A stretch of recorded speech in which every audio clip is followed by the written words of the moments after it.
to go? Should be. Let's go. Let's see who's first. Taking me a 5x5 check. SFMF Live Wednesday night. Hope everybody had a great work half week so far. You're off from work now or you're on your drive home. You got a cold drink for the drive, non-alcoholic, of course, or coffee. And then we'll kick it. How we looking over there, mini producer? Oh, some decorations in the background. Looking good. Annie Bananas first. Right? Uh-oh. No, Jake Austin was first. Oh, Jake. Oh, I missed the ones. It's just on the screen now so I can see. Gunny East at a festival. What festival? What? It looks festive. Oh, festive. That exclamation point looks like an L. It still wouldn't be festival. Hot Rod checking in. What's up? Bifocals on the screen. Did that screen get smaller? What up, OG? Good to see you. All right, good to see everyone. Let me stop playing with those. But this is what we're talking about first to start out. If you know, you know. And if you've been reading the comments on the 2 shorts we've done now over the course of a couple of 6 months. So staticky. It's static? We're getting static? I don't know if it's my wireless. There's Kimi Cocoa Puffs. A little bit. Static? Sound check. Let me get a sound check. 1, 2, check 1, 2, check mic. 5x5. Sound good? Always calm when you need them. You can talk about them, but you can't talk without them. Yeah, right. All right, so I haven't got a sound check, so it must be good. I'm thinking it's still good. You got lighter? Check 1, 2. Check. Today we're going to talk about boot camp prep. Always, you know, we always got to talk about boot camp prep, especially this time of year. It's the end of the year. Seniors are graduating high school. Half of the country probably already did. Some may still come in this weekend. Everyone's got a little bit of a different graduation date depending on where you are geographically. But this is the time. This is also the PCS season, which we'll talk about at the end as well. But definitely boot camp prep for all those graduating seniors. Congratulations, first of all, and then best of luck to you on your next whatever you're getting ready to do. Sounds choppy. Chop 1, 2. Too many people on the internet. Static for anyone else. Jared says sound is choppy. Annie Benani says choppy. Is it the microphone? Should we go to earbuds? Yeah, where's earbuds? They were right here when I cleaned up. They might be. I don't know. So those are the things that we're going to start talking about. Slow down. British SAS are the best. I think you may be right, Carl. I trained with some. What have you trained with Marines? Calm and staticky. Hot Rod, calm. I need you to hook this calm up. Static. Working on it. All right, they're working on the static. Let me power through it. We're just going to change microphones. Where are those? They in my room? Mine you looking for? Yes. Yeah, all they do is check that chair over there in the kitchen. All right, so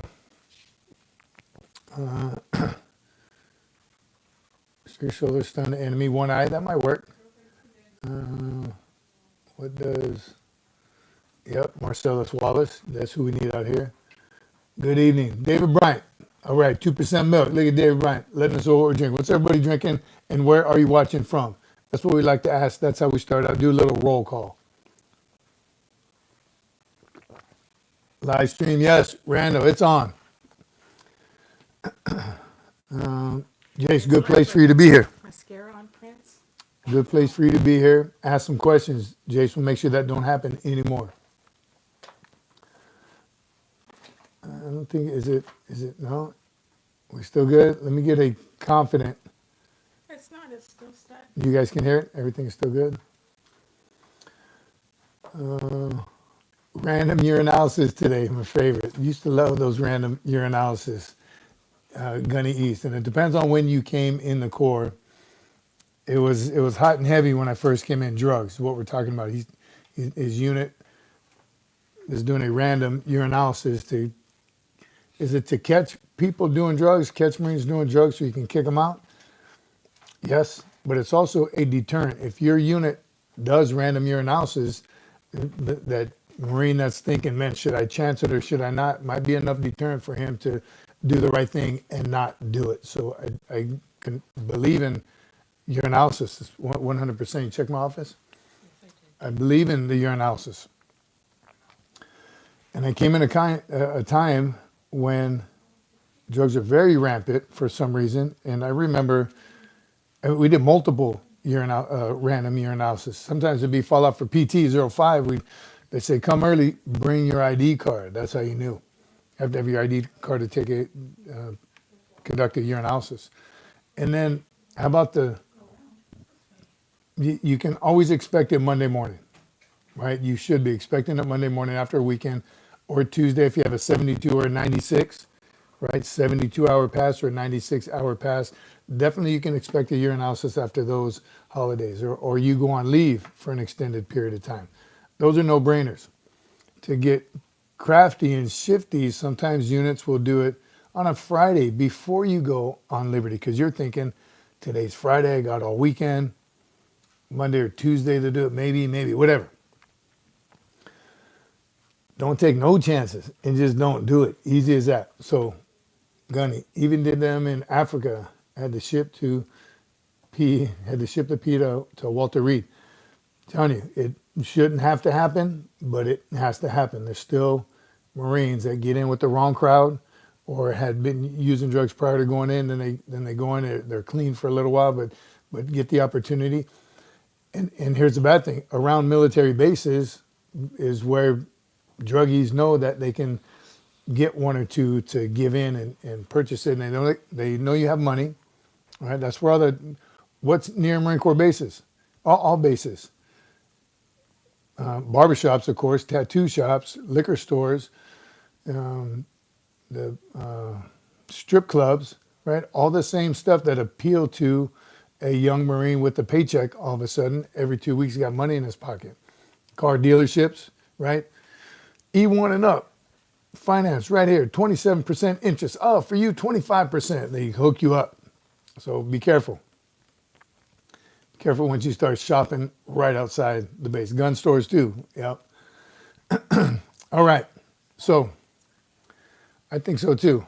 No one else said anything. All right. Boot camp prep, we're going to talk about just a little bit like we always do. Leadership, we're going to talk about, and what is fraternization. Lastly, our exit strategy, talking about PCS season all in one. That's what the show is for tonight. Welcome, everybody. SFMF Live. Let's see who's here. I was watching, right? The producers are on it. Got the band hammer here. I don't see any trolls yet. Did I miss them already? I got a couple. Jared said, sound is great now. Did you put in your hearing aids? Jared, is that why it sounds good? Yes. Okay. Sounds easier than what I did. I was in infantry. Good for you. Infantry. If you ain't infantry, you ain't. All depends on what you want to do in the military and then after. The new SEAC is chosen to replace Sergeant Major Black. It was a Navy Master Chief, right? I think I just heard that today. Master Chief. First time a Navy man, Navy SEAL. a Navy SEAL is in that position. So congratulations to him. You remember his name, Guns? 200 push-ups, go. Miracle ear, Jared. All right. I knew you had it in. Did you? All right. And that is, again, the first time in history a new SEAC is a Navy SEAL. So looking forward to seeing what he does.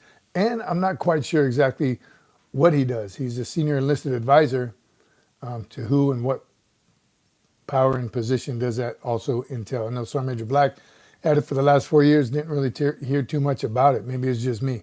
Maybe there's more that is known from what he does or that whoever's in that position does.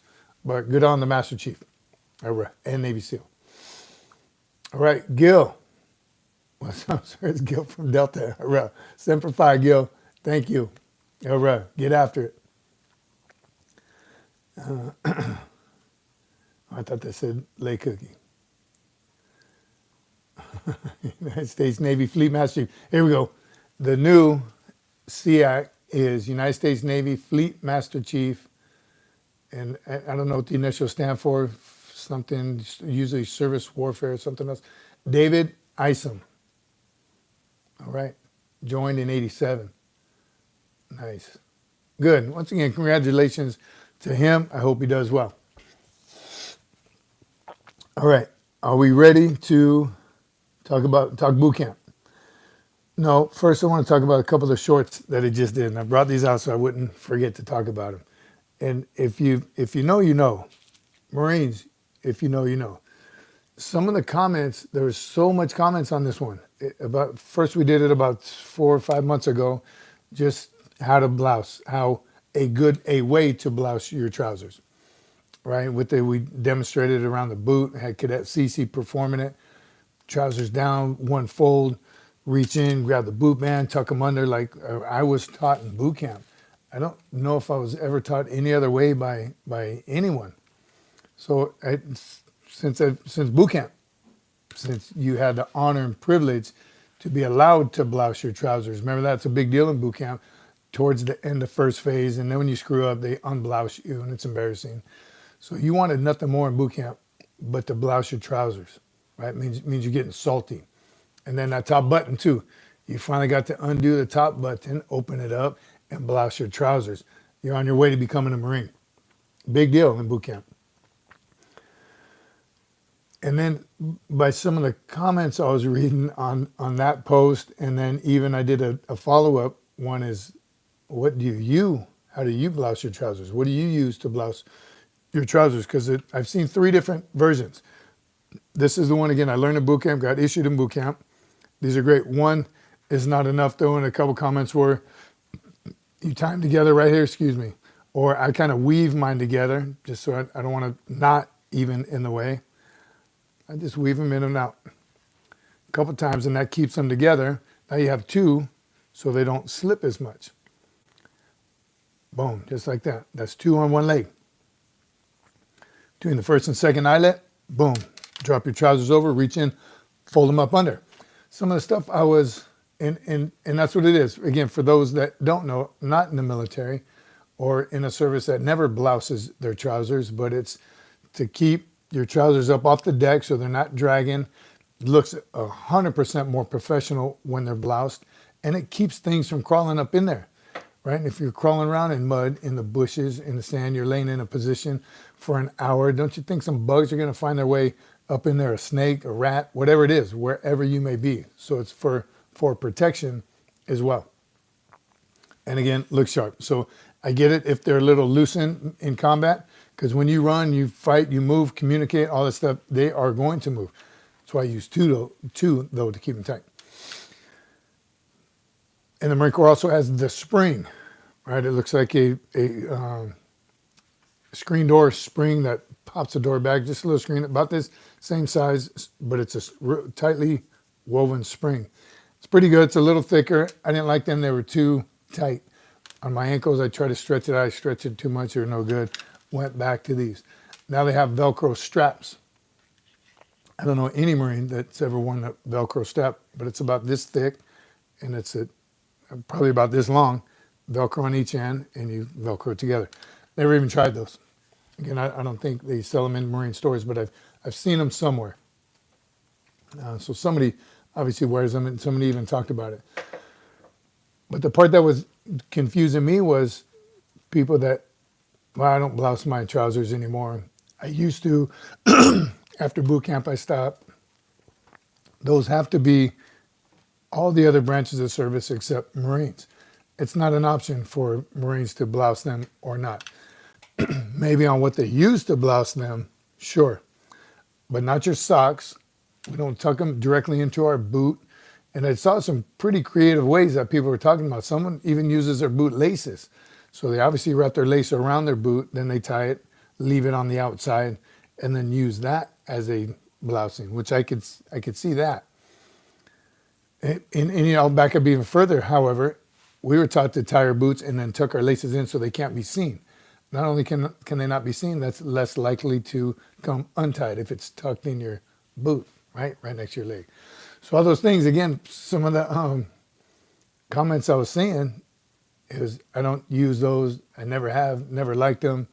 Like it's an option. In the Marine Corps, it's not an option. Again, combat, a little different. You're going to be moving and communicating and fighting. So sure, it does happen. Once you're done, you clean yourself up, then you blouse your trousers back. I don't remember ever seeing, again, it's just not an option for the Marine Corps. So I talk about it. Very interesting conversations. If you get a chance, watch the short and then read the comments. They're fun. They're pretty interesting. All right, enough about the boot band.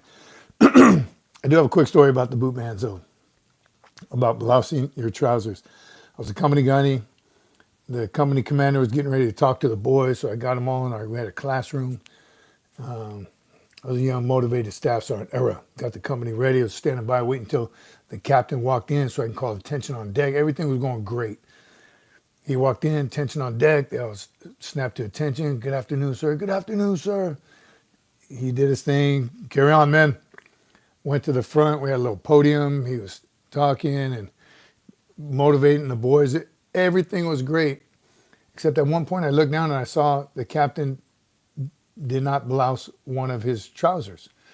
So his left trouser was still unbloused, right? Like he was probably blousing them and somebody probably interrupted him. So you got to go, you ready? And he walked out.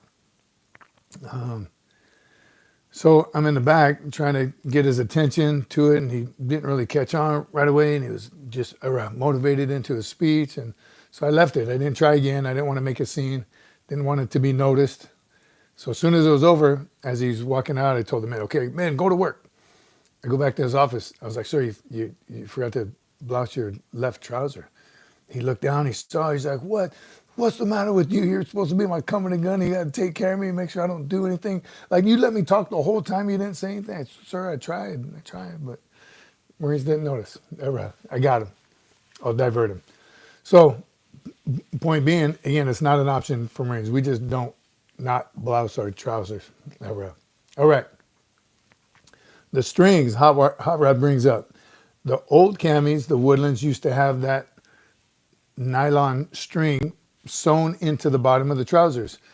And in boot camp, I learned, I'm telling you, this is what my drill instructors taught me. As soon as we got our new trousers, cut that baby off. Cut the knot out, pull it through. You don't ever use those. Funny, because in water survival, those camis in there had the string still, and you can pull it and tie it when you're making flotation devices with the trousers. So it worked then. Later throughout the Corps, though, once no trousers had them, we just tied them in a knot, the bottom of the trouser. So it still works. But every set of camis I got, new camis after that, first thing I did was cut that string out, pull it out, never used it again. So again, very interesting on all the comments on the blousing your trousers. All right. How are we looking? Double tap. Double tap. I saw Annie Banani, told y'all, you got to follow her orders.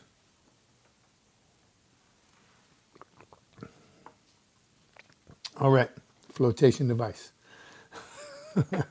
Boot camp. Here's what we want to talk about with boot camp. This is for the families. And I also did a short on that. How do you access base if you don't have a government ID card, right? Not how do you get on base. You jump the fence somewhere. But if you want to go on base for a reason, you have a reason to be there, how do you get on if you're not military or retired or reservist or some affiliation, a dependent with an ID card? How can a civilian with just a driver's license get on base? Well, you can. The best way in the video, what I said is join one of the services. But if you don't, you choose not to, and you do want to access base to check it out, or you have a reason, going to a friend's house, right? Or he's taking you to the gym for the day, whatever, use the football field. Whatever it is, you are authorized on base as long as you have whatever that base requires. A valid ID card or driver's license. If you're driving, I believe that's when you would have to pull over and you got to sign your vehicle on. They got to check it out, make sure insurance, registration, safety if your state requires that, whatever it is. As long as everything's legit, your friend can sponsor you on the base. Now, you can't use the PX. You don't have all free reign of the entire base, but you are authorized to be on base. There's museums and parks and lakes and all kinds of cool stuff on base. So that's how you access base. MCRD for graduations are a little bit different. Because again, remember, it's a graduation of roughly 600, between 500 and 700 recruits almost every Friday. So let's say 600. We'll use 600 as a number. 600 Marines graduating on one morning. Family members, and not all family members come, but most families do, and they're not just one. So you can imagine how many civilians are trying to get on base for a graduation at either one of the depots. If they were to stop and make you sign in, if you weren't sponsored by a serviceman, it would never work. So what you need to do, if you are driving on base, you are completely, everyone in the car civilians, make sure the car is registered, you have safety, insurance, and a valid driver's license. And everyone in the car have an ID. I don't know if they check everybody. Help me out in the comments if you do know, or if you're an MP on one of the MCRDs. That'd be great. But it is a whole lot easier. They can't stop every single car on the day of graduation. And if you haven't been to a graduation, you got to try and go. Pretty amazing just in general. But the crowds are big. It's tough. And there's security all around. There's guardian angels in places that you don't know. So it's safe, and they got their eyes open. But again, it would take way too long to register every car every Friday for every graduation. Just a little tip. So that's how you access base the right way. All right, some of the comments in that one was pretty cool too. All right. Bryce, good to see you. Lay Cookie, what's happening? Sergeant Major putting cream in his coffee. You know I did. I always do. I like it foofy style. I got to. No sugar, just creamer. All right. That was the quietest possible. Before we move on to our next subject, because I'll forget, I do merch.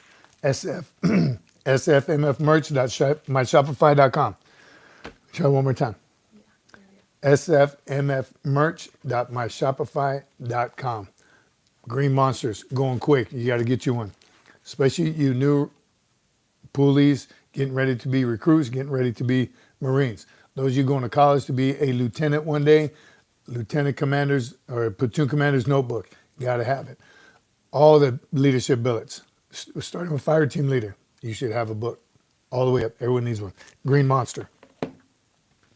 And then on weekends, of course, you need a koozie, right? All great gifts to keep all your keys on. 100% made in America. American-made products, American products by a veteran. Where is USMC Cece, by the way? What you order will come in this highly sought after shipping bag with some OGs on there. All right, and the stickers. Not gonna hold them up for very long. You know what they are. Get them so you can start tagging. I mean, put it on your stuff. Do I need to do all that? Nope. All right, this is a good one. This is a favorite. If you order something, when you order, producer might put one in there for you. Little mini Reaper. Oh, look, it looks like I'm dealing cards down there. Yeah, you're close. Give it a chance to catch up. All right. Ah, that's my favorite. And it's now a shirt. Sometimes I put it upside down.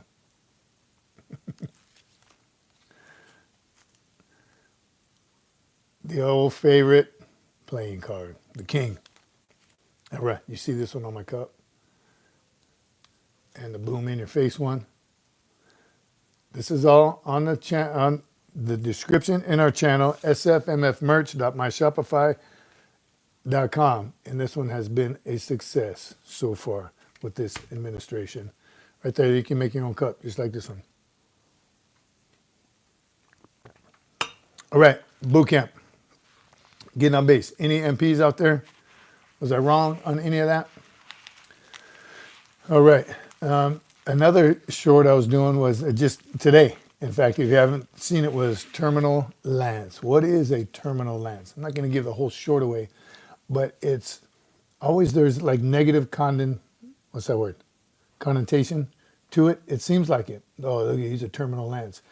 It happens. MOS is closed. Read the comments on that one too. So 4 years Lance Corporal due to no boat spaces. Cutting score cutting score way too high. Your composite score never made it up that high. I can't remember who just told me they got it 2 months prior to them EASing. So what happens? The needs of the Corps is always first. So there are a lot of terminal lances. And all that means is you are still a Lance Corporal at the end of your first term. Don't give up. Don't never quit or give up. Again, it's the first. Don't judge the entire Marine Corps off your first term, right? Unless it's great. But the whole time is not going to be great, but it only gets better. The longer you're in, the more time and grade you have, the more time of service, and the higher rank you get. I promise you it gets better. Those are a pretty popular post today, terminal lance, because you hear it a lot. Somebody brought up the comic strip. If you haven't seen it, look that up. That's pretty funny, too. All right. Heavy J, stuck in traffic.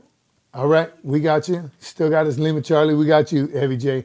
Don't text and drive. Terminal Lance, heart and soul of the Black Chevron Mafia. Yeah, all right. Robert, is there? Oh, yeah. Man. All right, so Terminal Lance, know what it is. Oh, that's what I want to talk about. So it's also used in, that's a terminal PCS. That's a terminal billet. That's a terminal, here's how they use it for the senior Marines. If a sergeant major gets, all of a sudden he gets orders to, I don't want to say anywhere specific, but you can think, and it's widely spoken, not to that individual, oh, that's his terminal station. That's his terminal PCS, meaning the Marine Corps sent him there to finish out his career, right? It's not, you won't find it in any SOPs. It's not a written rule, but it's that unwritten rule. If you, as an 06, you get a certain duty station, it's because you're going to end it there as well. Not terrible, not bad. It's not a bad thing, but it could be if you plan on going past 30 or even past 20, depending on where you are and who it is. Even though a gunny's going to that, yep. That's his terminal position, terminal billet. He'll finish his career there. So very interesting. Man, Heavy J, I hate to ask you to do it again because you're in traffic, but I just missed it. Maybe the producer can help me. What did Heavy J say? Heard on the short, getting out won't fix your problems. Any thoughts? Heard on the short, getting out won't fix your problems. So getting out of the Marine Corps, if you're having problems and you get out? He says, Sergeant Major, heard this on the short. Getting out won't fix your problems. Any thoughts? Yeah, so that was Heavy J said, he heard it on a short, getting out won't fix your problems. I believe that because it seems like you're kind of running away from the problems. I mean, that might be too hard. I don't think it's black and white, Heavy J, or yes or no. But as long as you're not quitting, right? If you're getting out because you hate the Corps and the Corps against you and, Corps sucks, then just getting out because of that, I think that is not good. Yeah, that is quitting or giving up. You haven't given the Corps time for you to actually be able to judge the entire Marine Corps. And you can't do it off one duty station. I can't stress that enough. Check it out. Give it time. Because one, you're a private PFC Lance Corporal. So those aren't the best times for anybody, right? It's like starting in a corporate job somewhere after you leave as a sergeant major and go start on the bottom somewhere because you're new. You're the new guy. So you're going to start at the bottom. That could be tough, right? So as long as you never quit, never give up, things will come to you. Man, somebody had a great comment about something specific just like that. You just got to keep powering through, right? Maybe it was today's with the cutting score. Somebody kept missing the cutting score, but I missed it one time by a point. One single point, I missed the cutting score. 2 corporal. And I heard rumors. I got bad scoop from the barracks lawyers, right? Those terminal lances were giving me advice and say, bro, it can be waived up to 10 points. 10 points. I was like, shoot, I only need 1. So, of course, I go right up to the company gunny, and as he said, you lost your goddamn mind. Excuse me. I said, you can't waive no points. Those points are set, and he gave me a whole class on why it is. I still really didn't believe him because people were telling me, no, 10 points. You can get waived up to 10 points. So that's the first sergeant. And that was a bad move as well. It was one of those, what did the gunny tell you? You didn't like his answer, so he came to me. Didn't turn out too well for me, nor did I get the waiver of 1 point. But it doesn't happen. All right. David Bryant got out, made 10. Dang it. I should probably read him one there at the bottom. 10 times more, but 100 times more BS. Yeah. So Bryant got out, made 10 times more money, but 100 times more BS. 100 times more BS in the civilian world compared to the military. Yeah, I can see that now after being in the civilian world for a little while. Nice. Attorneys at sea. I've met a few. Yeah, those barracks lawyers, sea dogs.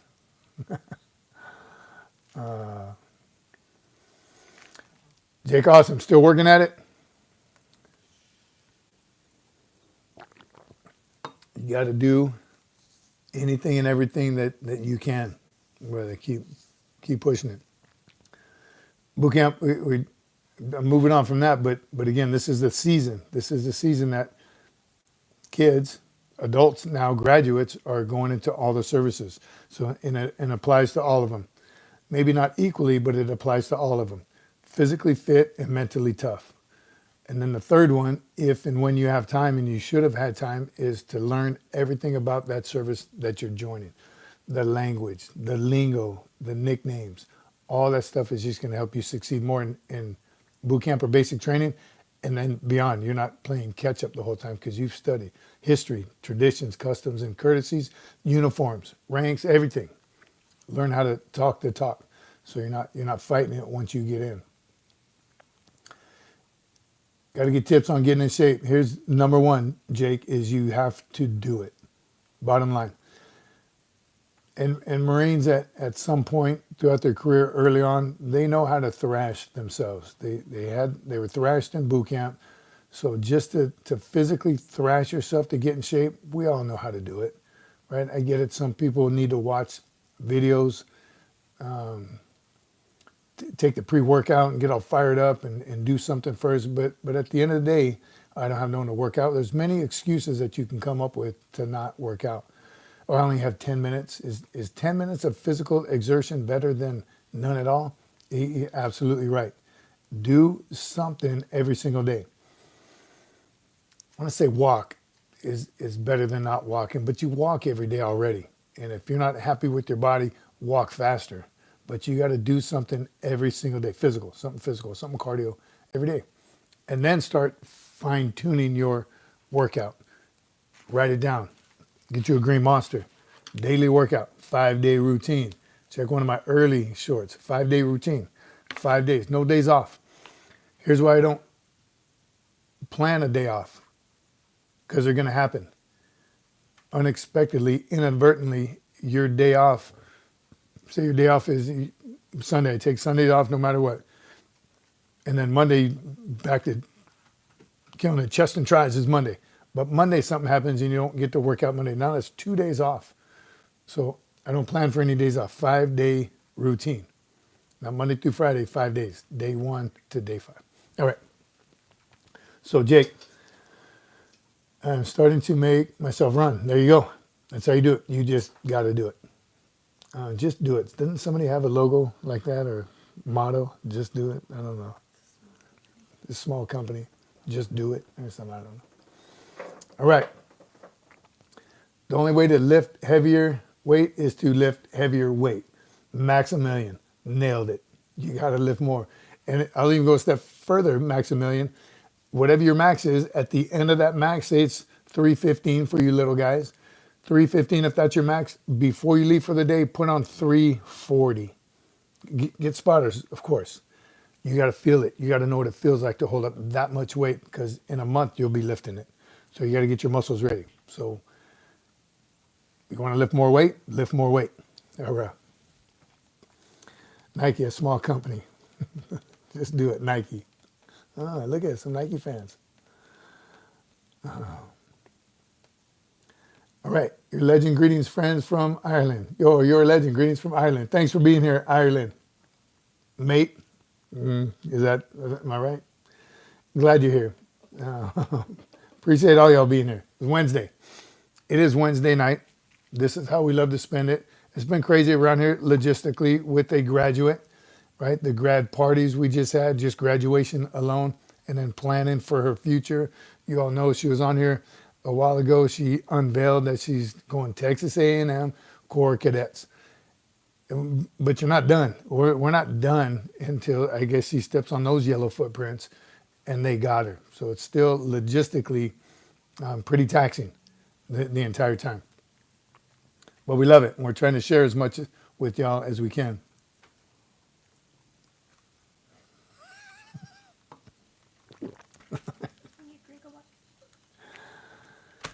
All right. So leadership, moving on to leadership. The middle of our show, middle of the show, we like to talk about leadership. Here's one that doesn't get talked about quite a bit until it happens to someone in your unit. Fraternization, and the clear lines are how they're defined. And I won't quote the UCMJ to you. I'm going to share with you what I've seen and what I've seen Marines get in trouble for. And just so we're all on the same page, if we can agree on this, fraternization is a relationship between members of two different ranks. Everyone assumes it's an enlisted and an officer. That's a common one. But it's also in the Marine Corps, E3 and below non-rates having a relationship with NCOs or staff NCOs. Those relationships can happen, but they cannot be in the same unit. They cannot fall under the same chain of command. That's when it becomes a problem in the unit. Fraternization of an enlisted and an officer also can happen in the same service or not. Doesn't matter if you're in the same unit. You can even be in different services and still get in trouble for fraternization between an officer and an enlisted member. And here's why. Because you can't fraternize. You can't go to parties together. You can't drink. You can't date. You can be married, but you can't date. Confusing, I know. But here's when it happens. Here's how a typical way that would happen where no one would get in trouble. A Marine is married to a civilian. He's an officer. She decides, I want to join too. And she enlists. She enlists, graduates boot camp. Now an officer is married to an enlisted. But the marriage occurred prior to her being enlisted. So that's not fraternization. They cannot get in trouble for that. Sometimes two enlisted, one becomes a warrant officer or goes commissioned. And the spouse stays enlisted. Now it's an officer and enlisted. Nope, because they were legitimately married prior to any of that happened. So that's where the rules start to get a little shaky. There's a couple in Okinawa. Don't quote me on who was what, but one was an officer, one was enlisted. They're in two different branches of service. Or maybe they weren't. No, I think they were both Air Force. Enlisted officer, they were dating, fell in love, but they were dating secretly because you can't date an officer and enlisted according to the rules, UCMJ. So they dated in secrecy, but then all of a sudden came back to work married one day. Like, no, we never fraternized at all. We just met each other and got married. I don't think that story went over very well. I think that's when they started looking into it. No, I saw you together here, and text messages, whatever. So I think the officer got in trouble in that case. Again, don't quote me on it, but that's what it looks like. That's what fraternization can look like. So you just got to be careful. You can have relationships, again, how they're started and with who, and then where it turns out from there. Again, it doesn't get talked about a whole lot until it happens or you hear about someone, it happening to someone. But it is. And here's how you got to look at it. It seems, I haven't read the comments, well, that's stupid. I'll do what I want, marry who I want. That's all good and well, except when, suppose, and we'll take it to the extreme, you go to combat and your wife is you're one of your subordinates, right? And you got to go attack and you're the platoon sergeant. You got to send her fire team or a fire team to go attack a bunker that pretty much is suicide going into it. You gonna send your wife and her fire team? Maybe, maybe you will. But either way, your judgment is going to be skewed a little bit, so you can't and switch the roles, husband. It doesn't matter, whatever, or just a crap duty that burning the, that stirring that you burn at the end of the day, and you got to pick someone, and it's your spouse.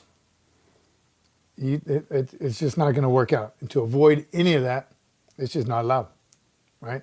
If you happen to go up the ranks and all of a sudden you do get married, one of you is going to have to move to a different unit. Easy as that. You shouldn't be anywhere in the chain of command whatsoever, military or civilian life. Your spouse shouldn't have any influence on your promotions, your time off, your leave, your everyday leadership. It's just poor leadership if it's allowed to happen. And it's for all the right reasons. All right.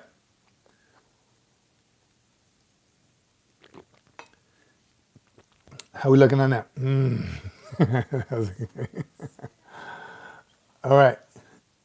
Sam's back. Good evening, Sergeant Major. Was wondering if through your time in the Corps, did you ever butt heads with other NCOs or perhaps officers? How did you mitigate that? Sam, that probably happens every day in the military. And it should, not that I was going to say it should, not that it should, but if it doesn't, if no one's ever challenging you, and not in a negative way, but just bringing stuff up, and you're going to butt heads, you're either one, not doing your job at all and everyone's doing it for you, or you're a dictator and it's my way or the highway. So if you don't have those headbutting experiences, not a lot's going on in that unit, and they're probably not elite like they could be. So that needs to happen. No one leader has all the answers. No way in heck does one leader have all the answers. And not everybody should just agree with you because you're the boss. Oh, that's the colonel. He said so. So this is how we're doing it. Wrong answer too. Unless, again, you are the elite of the elite and nothing does need to change, which there's no units like that. Then I can see there's no headbutting. Everybody's great. When everything seems great and there's no headbutting, it's because that leader has surrounded himself with yes men. Yes, sir, sounds good. Yes, sir, sounds good. And then leave the office and complain about the dumb decision that he just made, but they still make it happen. That's a problem. That's when you lose productivity. That's when you lose people. That's when retention goes down. That's when morale goes down. Everything goes down. The business is going to go right into the reef. And everybody's going to jump out. Then it's too late. Late cookie. Wish the fraternization rules were like that, more common in the corporate world, would eliminate a lot of crap and having family members working the same company. Amen, Mike Laycook. Yes, again, I can see it here and there. Maybe one couple works and someone's in a completely different, they don't even see each other throughout the day. There are times where I'm sure it works out perfectly. No issues. And you can probably be in an organization and realize, oh, I didn't even know you were married to, wow. That's how it's run professionally, and there's no issues whatsoever. What happens is someone gets in that top tier position and starts hiring family members, not based on merit. I got a job for you. I'll make this one up, and here you go. And we'll put you in there. Don't worry about filling out an application. I know you. That's when it becomes a problem. That's in the corporate world. It doesn't happen in the military. You don't have that power, first of all. But that's a problem in a private organization. It does happen, and it brings, again, everything down. Hiring for merit, period. The best person for the job. Whole other discussion. Perfect person for the job, or the best person for the job. Male, female, relative, non-relative. What color, what race, what creed, none of that matters. The most talented person for that position. Civilian where that's not happening. all part of Doge coming. That's what they're cleaning up a lot of that mess. A lot of businesses, small businesses, private businesses need that kind of interdiction to fix that. It's happening. It's happening way too much. All right. Promising US is good. Menachem here. Good evening, Good evening, everybody. Hello, Menachem. Good to see you. Where you been? You owe some burpees. How's training going?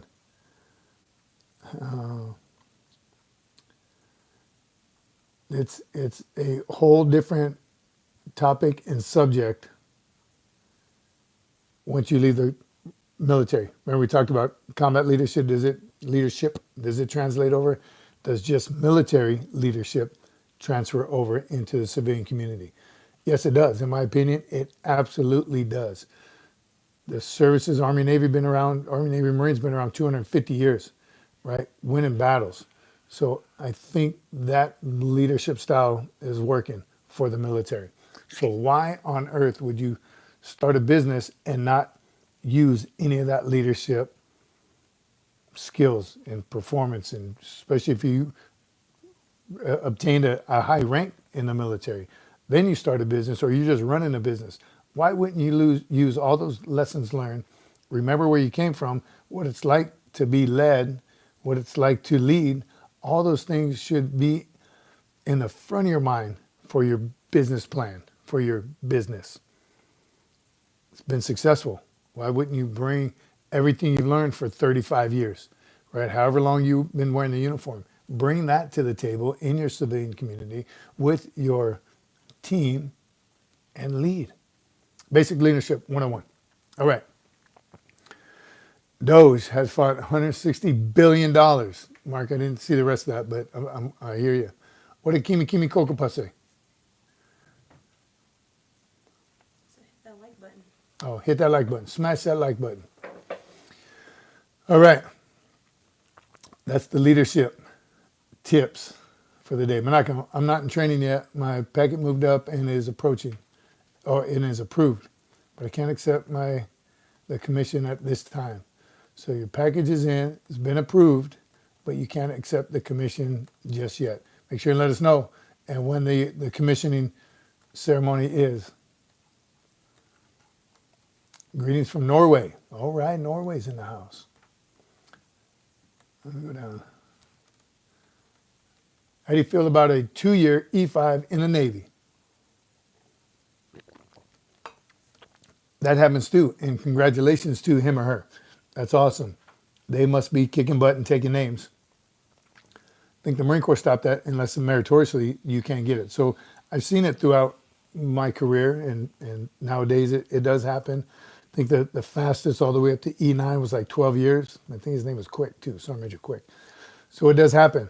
There are some standouts that do get it that fast, and hopefully continue to do well. And it's got to be a very mature person to get promoted that quickly, especially in the Marine Corps. To be a sergeant in the Marine Corps after 2 years, you better be on top of every game that you possibly could have, because some lance corporals will be running circles around you in leadership, not to mention everything else, your job and PT and just maturity. So to be an EFA, the Marine Corps would be tough. It may depend on what your job is, right? And if you don't have a fire team, if you're not in a leadership position as an E5, I can see. Because here's the only downfall. Here's what I'm getting at is most of your success as enlisted is derived from on-the-job training, experience, right? That's why they match up a platoon commander, a boot lieutenant, straight out of OCS with a staff sergeant who's been in 8, 10, or 12 years, because that's nothing but experience. With the college education and OCS Officer Candidate School, book smart, OJT, experience smart, you put them together, man, it's a beautiful relationship. Again, has been working for 250 years, all the way up. So if you find it, and then even after the service. So again, if you find yourself leading the service as a leader, you know you didn't get there by yourself, so you have to find that good right-hand man, that good senior enlisted advisor, that good, the one that's going to tell you when things are bad, the one that's going to tell you the truth, the ones that are going to tell you that, sir, that is a bad idea. Can we look into it? If not, you surround yourself with a yes man, then you think everything's going well when it's not. So make sure on that climb up, that 2-year sergeant, 15 years from that point, what rank is he then? And did he remember what it's like when he was a sergeant at 2 years and where he got his information from? Like I said, do you ever receive any training on as your career advanced to dealing with higher rank individuals? And what else? What was the last part of Lake? Didn't see eye to eye, or is it just something that you developed? Great question. So do you get training on how to deal with hard-headed leaders or incompetent leaders? No. I don't think there's never any formal training from what I recall. I never got formal training on it. That's when, again, as a sergeant major, I would call one of my mentors. Hey, Sergeant Major, here's the situation. The boss wants to do this and he's way off the mark. He doesn't understand. What do I do? So that's where that phone a friend comes in, really, right? You can try to reason. You can try to talk with that commander if whatever you're doing is not working. At the end of the day, though, it's his call or her call, whoever the commander is. All you could do as a senior enlisted advisor is everything in your power to convince him or her to at least listen. Look into it. Take a step back, detach yourself for a minute, sir, and look at the bigger picture. Look what's going on. This is from 30 years of experience, and watching over the last couple of years where our organization is. Please listen. Please consider. Please be open-minded, right, and discuss it.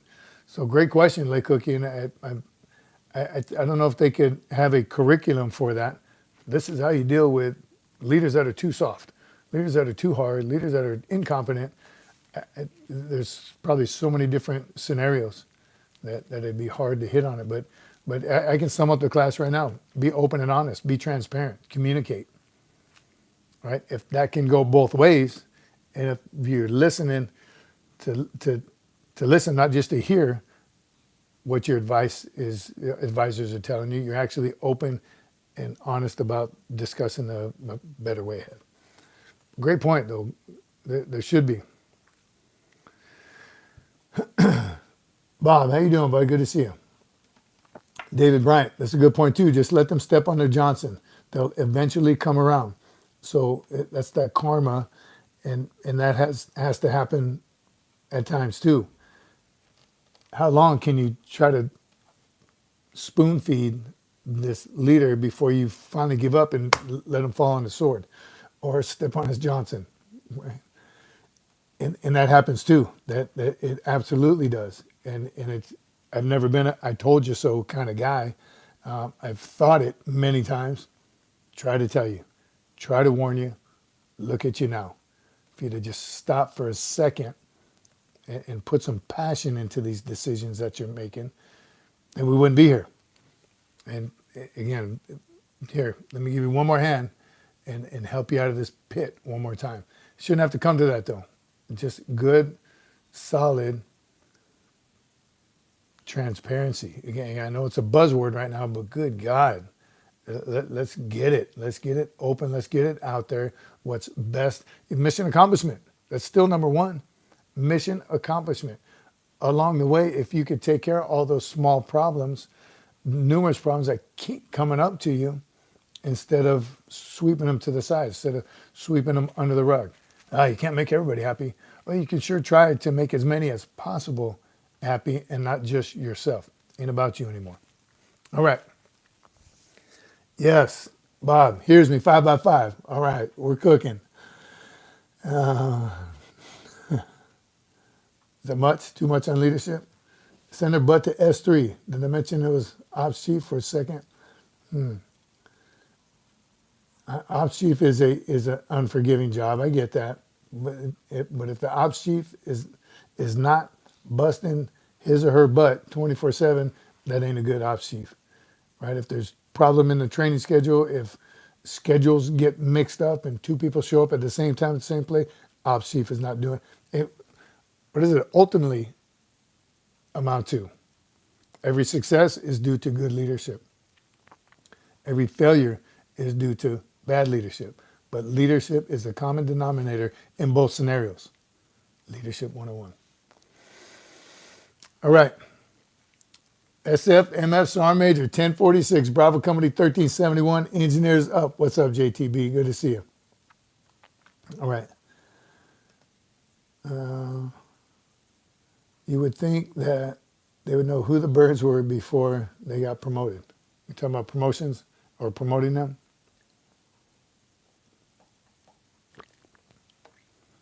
Matt West, range control was locked and cocked at all times. Yes, range control can be your very best friend, but can also make your training day a little bit longer. But best company gunny in the world I ever had was retired Sergeant Major, now Glass. He was the best infantryman I knew. He was my company gunny for 1 deployment, 2 deployments, and he just killed it. Never had a problem with range control. He was that pain in the butt gunny, but he's the one that I don't think he ever slept. He was up 24/7. He's the one that did get the hot wets when it was cold and got the ice when it was hot. He just, stuff would appear. And as his first sergeant, I learned very quickly not to ask him where he got anything. I would just ask him, do you think we can get the men some coffee in the morning? And coffee would appear. He was that guy, that company gunny that I made that short about, really. He's someone who knows someone who can make it happen. But you don't want to piss him off either. That's his role, that's his billet. May not be the most shiniest Marine, but he made it happen. Doc, I see you on there. How you doing, brother? Good to see you. It is Wednesday Night Live. We're about an hour in already and had some great discussion already. Some boot camp stuff, some leadership stuff. We're going to talk about PCS here in a minute. What was the other short that I wanted to talk about? Did the boot bands, did the... Menachem. What's Menachem's question? Sergeant Major, do senior enlisted generally go out on combat missions, etc.? Great question. From Menachem. Asks, do senior enlisted typically go on combat missions? So patrols, foot patrols, vehicle patrols. They obviously got to get to the battle space somehow, so that's just traveling to and from the battle space. Do they go on patrols? Yes and no. And it's not that easy of an answer, because sometimes when you're going to a meeting like a Shura in Afghanistan, you're bringing those senior Marines, officers and enlisted. You're bringing your S3 officer, S3 chief, S1, S4. You're bringing your supply. You're bringing your motor T officers, and you got to patrol your way there. So yes, on that part. And then the other part, the no part, is when platoons go on patrol, squads go on patrol. Their highest ranking is sometimes a lieutenant, sometimes a staff sergeant, sometimes a gunny, depending on the makeup of the unit. But your typical patrol that goes in the streets looking for bad guys is a sergeant and below, corporal and below, staff sergeant and below. I would go as a first sergeant and sergeant major. I would definitely would pick a squad to go with. I would ask them if I can go with you, and when I'm with you, I'm a rifleman, right? I'm not going out as your first sergeant. You're in charge. You're the patrol leader. You tell me to run, shoot, move, and communicate. I'm going to do just that. The CO and I used to on both in 5th Marines and in 3rd Marines. Almost every opportunity I got, but we also had business to take care of as well. So we couldn't do it often, but wanted to see exactly that, what the boys were doing, right? How they were doing, what they need. If I can get them in, go on an 8-hour patrol with the squad, like Evil Eye India, you're going to come back to base camp thinking, oh my God, I got to get these guys ice and more food and more ammo, whatever it is. So it gets you that on the ground look, that undercover boss type thing, to know exactly what your Marines are doing. And I'd always make sure there's 1 or 2 guys in that squad that can lift my big butt up just in case something happened. So absolutely, it definitely worked. What's the producer talking about? Dumb and Dumber is cinematic genius, the best movie ever made. That's what she meant to write. Dumb and Dumber. Let's put another strip on the Bobby. Hey, Harry, old buddy, old pal. Doc quoted it and I didn't recognize it. What quote was it? Doc, if I'd have saw, I would have got it. What was it? Is it, we're there when they get to Aspen. Yes. What does he say when they're going? Man, that John Denver was full of Rocky Mountains. Ay, ay, ay. We're not going to. Famous photo of the wounded Marine holding a pistol was a first sergeant. Yes, he was. And then quickly promoted to Sergeant Major, Castle. And now he's a JRTC instructor somewhere. Vegas, I think. Vegas somewhere. Awesome. Awesome Marine. That was great. Oh, that's why Menachem asked. I don't remember the original question now. SKJ, can you wear camis in public places? Who can answer that? Everyone should. I don't want to wait for it to catch up, but SKJ, the answer is no, Mark Hankins. Not only are you not supposed to, you don't. Marines don't. Don't get me on that bandwagon still. We'll see. Look at them. No Marines, no. Negative. Marines, no. Cannot. It's against the rules. No service are supposed to wear the camouflage utility uniform off base. Do they? Yes. What service do you typically see in camis? At Chili's, at the airport, at Costco, in camis. Is not authorized. Don't get me started on that debate, but I've seen 2 Marines in my entire career, my entire life, 2 Marines off base in camis, and they're both legit reasons. Emergencies, you're authorized. You ran out of gas in your car, so you're filling up at a gas station. The other 2 were, and I've told the story before, I'll make them brief, but a kid was in Walmart in camis. I almost lost my you-know-what. Going to find out he was checking in, traveled in camis, was going to change once he got on base, but all the stuff was packed. His wife just had a baby, newborn baby. She was holding in the front seat. They would not let him on base, obviously, without a car seat. So they turned him around, sent him to Walmart. He was buying a car seat. That's all he was buying. So I launched him outside, finished the transaction for him, and it was legit, if you ask me. And the other one was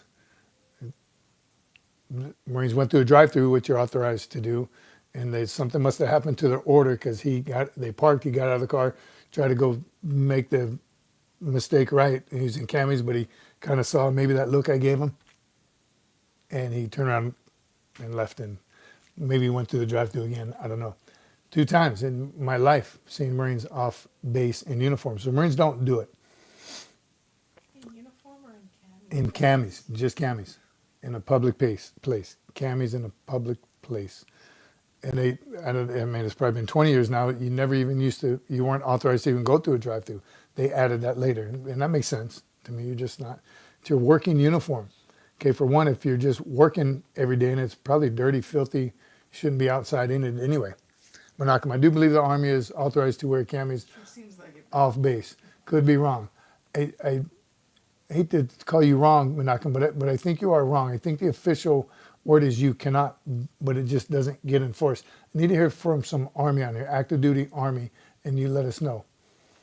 You definitely see it. Again, those places, Chili's, Walmart, Sam's Club, Costco, right? Article 15 in the early 80s, if you're caught off base, camis are banned, but dress uniforms are acceptable. That's right.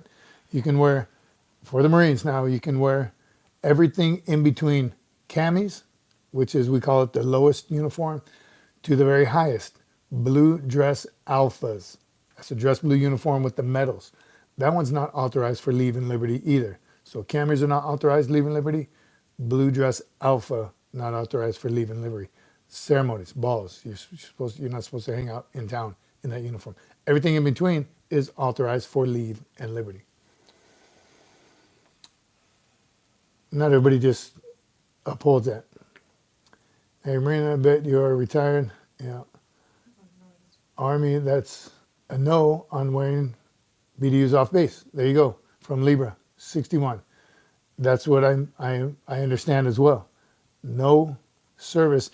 And because in the Navy, it was the dungarees for a long time because that was their working uniform, not authorized off base. Air Force, they wear camis too, but not authorized.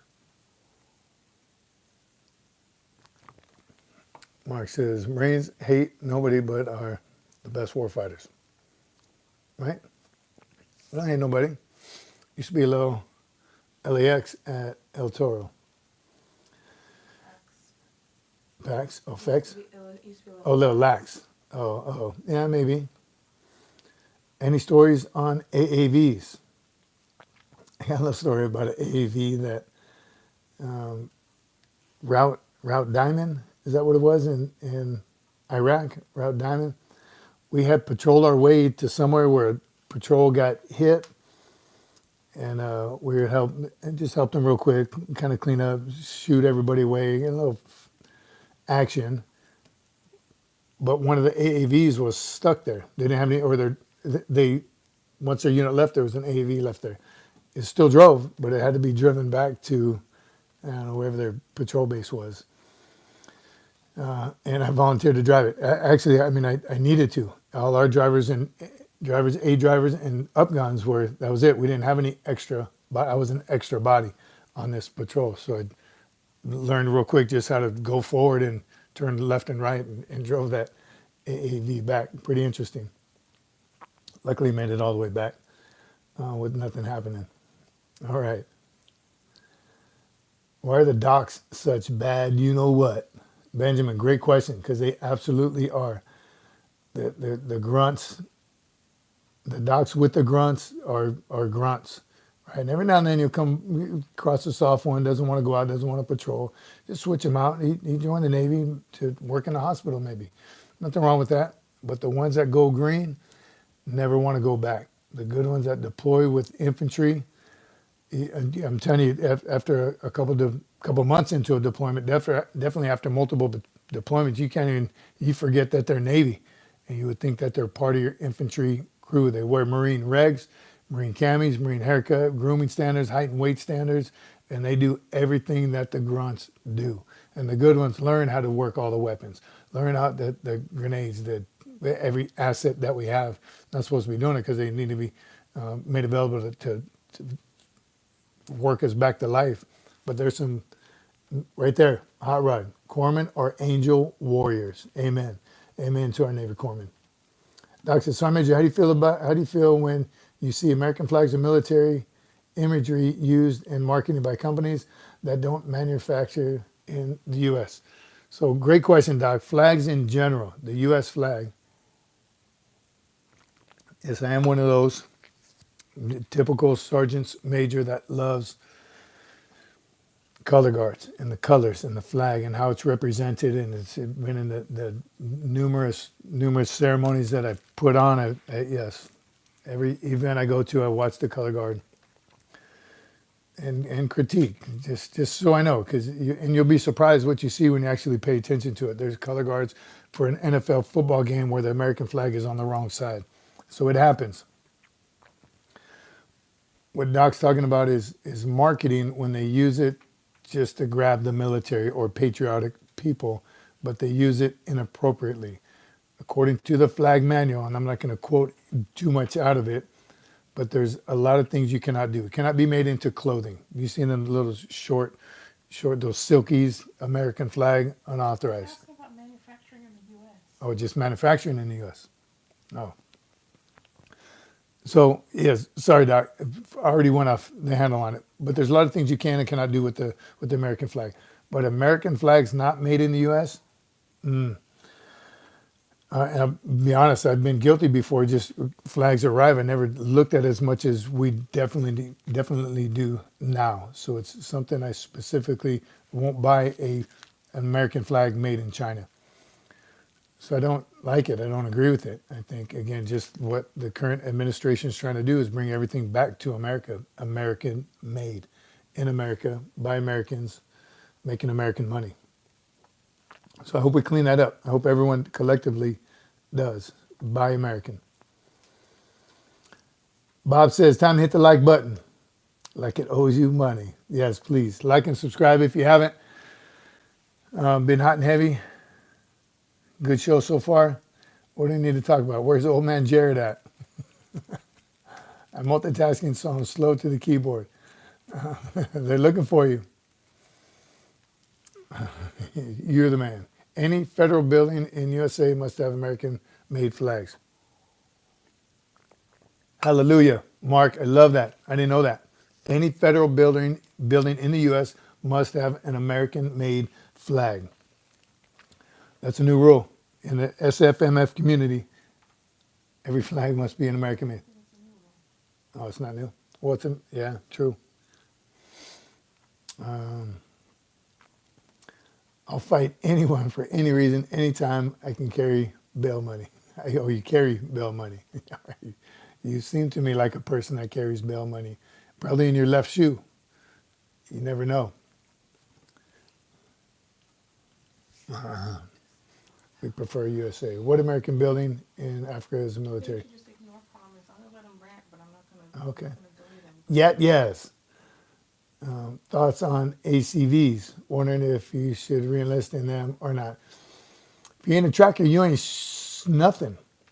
I'm telling you, I got nothing but respect for the trackers. Many of them, I was a boat company for a while, so in and out of ships and the LAVs and the trackers, and usually shared some part of our AO, Area of Operation and Combat, numerous times. Been given rides in them before. I'm all about it. I was all about the tanks too. I didn't like seeing us getting rid of tanks. So I got nothing negative to say about trackers, right? And you're always riding. Doc, that went very quick. I saw it though. Thank you very much, Brother Semper Fi, to you. I didn't get to see the message if the producer wants to read it. Read it? I'll read it. In 1775, we were forged in fire and born for battle. We came from taverns, farms, and shipyards, not for glory, but for duty. We fought on land and sea with powder, pride, and purpose. Hoorah! Thanks, Doc. Appreciate you. Do I have to give an update on Philly? On who? On Philly? Oh, update on Philly? We want an update on Philly? Yes, we're still waiting. I don't know if there's any promising updates from the producer. Anybody check it recently? Tunst Tavern. The plan was Tunst Tavern, Philadelphia, Pennsylvania, near the original Tunst Tavern, was going to be built, and they are going to celebrate the 250th Marine Corps birthday. We've been tracking it on and off. When I say we, I mean the producer. We all have the great plan of showing up there. I think if it's done in time and they advertise that it's done, come on out for the Marine Corps 250th birthday celebration. I think it's going to be controlled chaos. I think there's going to be tons of people there.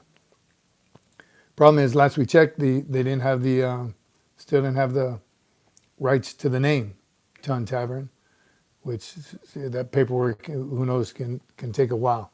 So it seems like a little far-reaching, great intentions, but it doesn't seem like they started in time planning for it. They had a groundbreaking I think in November too, wasn't it?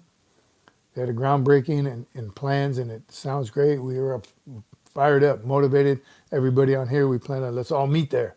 How great would that be? But it doesn't seem like it's going to come to fruition. We'll have to see. And we'll let you know. You'll be the first to know as soon as we make our plane tickets. We'll try and figure it out. JD Vance might be able to help with Tunst Tavern. I hope so. I think he would be able to It's too political. as well. Nah, it's political. You know, it's all politics. It's all money. We're hoping and praying that it does work out. We'd love to celebrate it there. If you haven't been there, there is a marker where Tunst Tavern was, like 10 feet from a freeway. So they can't build it where the original spot is now. That's why they're gonna build something real close to that, which is a very congested, busy city already. So I'm guessing they're gonna remake a building that's already there, remodel a building that's already there and make it the Tunst Tavern. I think they're calling it the Tunst, and that's what they're having a problem with. What's that called? Trademarking rules or laws or something. All right. If you can make it to Philly, there's a restaurant called Magnificent Bastards here in Cali, owned by Marines from Vegas. What unit was? Marine vets. Marine vets. What unit was Magnificent Bastards? Doc, help us out. I don't remember. 1-8? We went 2-8? No, we went there. We went there? 2 years ago, we went to Magnificent Bastards. The street, yes, there was the three of us. We went there. It was a great restaurant. It was the three of us. It was a street party. Oh, my gosh, you two. that's what that was? Oh, that was cool. That's right. It was a was street party. Yeah, yeah, yeah. Where we tried to go live, or we were going to go live while we were there, but it was, The signal was bad. signal was bad, a little People. controlled chaos. There was a ton of people there. Live music. Yeah, Yeah, yeah, yeah. Yeah. that wasn't in Cali, Yes, Yeah, it it was. Yeah, it was. was it? It was in like Riverside or something? Yeah, I got that. Remember? Yeah. Yeah, it was cool. Yeah. Wow. Ay, Where were you on that one? My bad. That was you. Yeah. 2-4. All right. They need help. California is, Oh, yeah, Josh Westlake said URAH from a 3-3 Weapons Company Marine, 2009 to 14. what's his name? Josh Westlake. Oh, there he is right there. Josh Westlake. America's Battalion. What's up, brother? 2-4. Yes, that's, again, we went there. It was, the producer found it for us when it was happening. We did go. It was crazy. Tons of Marines, live bands, booze, of course, beer tents. It was a lot of fun. Everyone was wearing their shirts, their unit shirts. Yeah, it was I'll cool. go to the one in Riverside or Temecula. There's one in Temecula and there's one in One in Temecula, Orange County. Was it Orange County? one in the Downey. OC, Was it Downey? Yeah, yeah, yeah. Orange County, Downey, Downey. Downey. It was good. It was cool. I wish we could have live streamed from there, but again, it was loud, a little windy, and a little chilly, if I remember. People. Yeah, and a lot of people. Very cool. A lot of Marines. All right. Third LAO. We got some Wolfpack here. Yep, General. As a Marine Corps during wartime, what peacetime Marine Corps like? 3371s. Bob, what is that? 33, that's not Cook, is it? I don't even know what the Cook MOS is. Yeah. So, either way, Tunst Tavern, we'll let you know as soon as we know something. If you know something, if you get an update that we don't, next time we're on, let us know, or just comment on the channel on one of the shorts. Let us know so we can definitely make sure it happens. Westlake, you were my battalion sergeant major back in 2010. Hawaii Lieutenant Colonel Holt was a CO. Yes. Now Colonel Holt retired. Awesome. Good to see you on here, brother. That was some good times. 2010 was our first. Yeah, that was the first RIP with 1-3 in Garmseer, Jaker, and I don't remember all the names now. It's a good deployment. Very good.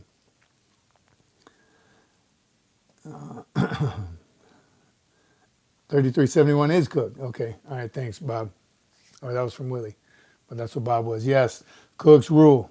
Friends you make in the field or on deployment, cooks, supply, right? All the things, any logistics guy, all those things that you're going to need when you don't think you need it. All right. The armor, ammo tech, all those guys. You don't want to piss anybody off in a combat situation, but some you make friends with right away, and that's the cook. Combat cook are goofy, but they got the chow. So, yes, 3381. What's a 3381?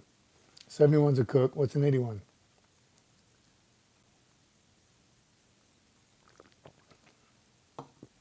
All right, Bodette, that's what we need. Touring the depot in San Diego and at OCS, I'll help you out. That's what we're all here for. Let us know. John McJunkin is here. Good to see you, brother. How are you feeling, and who do you got with you tonight? Maybe Cook. Doc, summary, how was your time in the Marine Corps? Shaped the kind of leader you are both In uniform and at home. in uniform and at home. What about civilian life or civilian community? But how did leadership, how do you use that leadership in the Marine Corps and at home? Great question. You should probably ask the other CCs about that. But what I always tried to do, and the hardest was on the depot, but I always tried to never bring my work home. I think that is a key. Not that work wasn't on my mind the entire time I was off, but it was always that selfless service at work, I try to do it at home as well. And here's, I'm sure the producer will chime in on this one. Here's the hard part about being the deployed one. You're gone months at a time, months and months and months. And then when you come back and you have little kids and you want to be the fun guy at home. I'm getting the look already.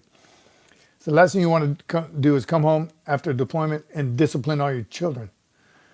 So luckily the producer had that nailed down before I even got home.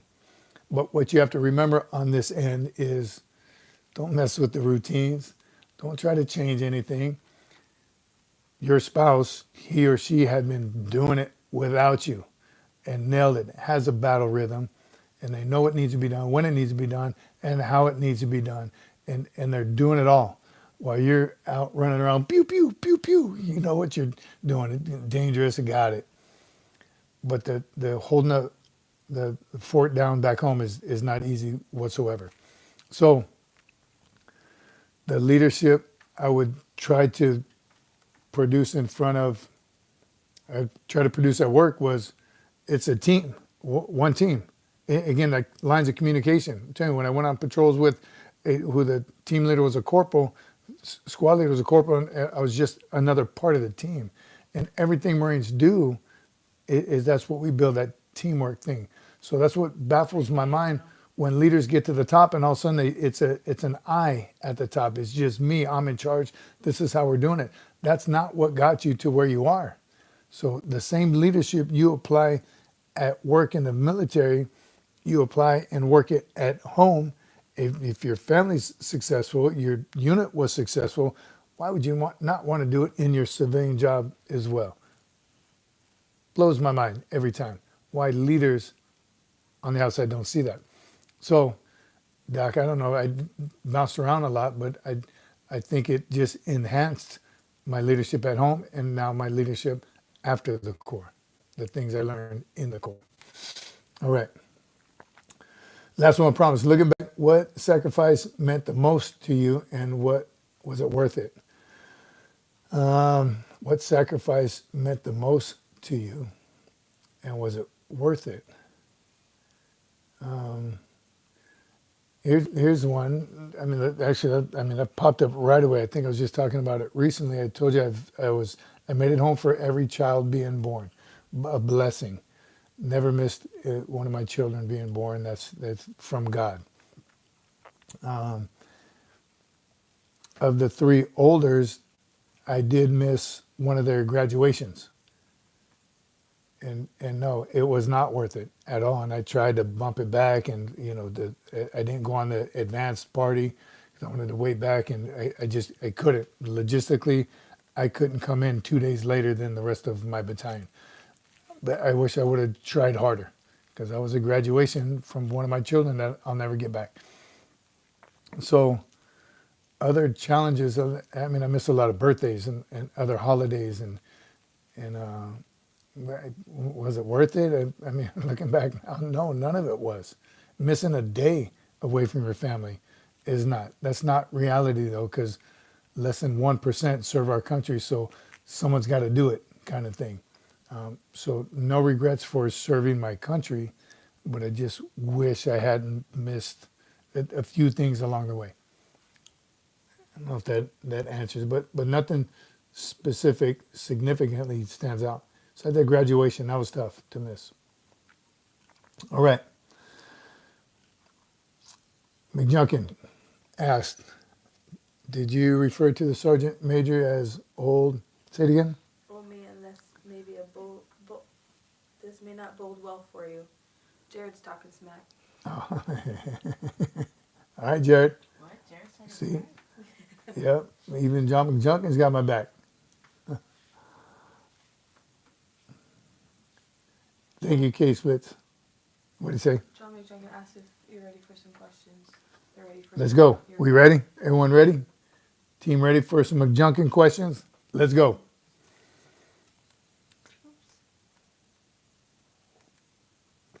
We're ready, John, for your crew.